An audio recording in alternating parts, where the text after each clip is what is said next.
une insulte dont elle a du mal à se défaire. Ce mercredi 5 avril, l'Express a consacré un dossier à Elisabeth Borne et sa manière de gérer son équipe gouvernementale. Nos confrères ont ainsi révélé que la première ministre avait récemment organisé à Matignon un séminaire de travail pendant lequel elle avait mis en place un jeu. L'objectif, chacun des participants devait prononcer un discours sans utiliser le mot interdit.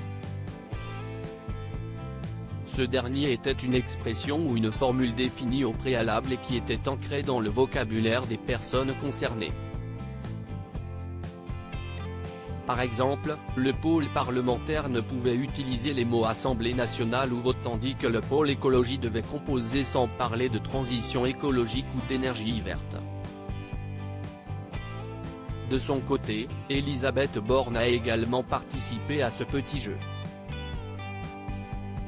La première ministre a notamment été contrainte de délaisser une insulte qu'elle ne cesserait de répéter, « connard ». Et si la femme politique de 61 ans peut paraître parfois vulgaire, elle peut aussi se montrer particulièrement autoritaire. Elle est très dure, souvent injuste, incapable de dire merci, a indiqué un ministre, avant de poursuivre. En revanche, elle sait émettre des critiques, les agrémenter de quelques « il n'y a que moi qui bosse ici » ou « il y a vraiment des gens qui bossent dans cette boutique ?»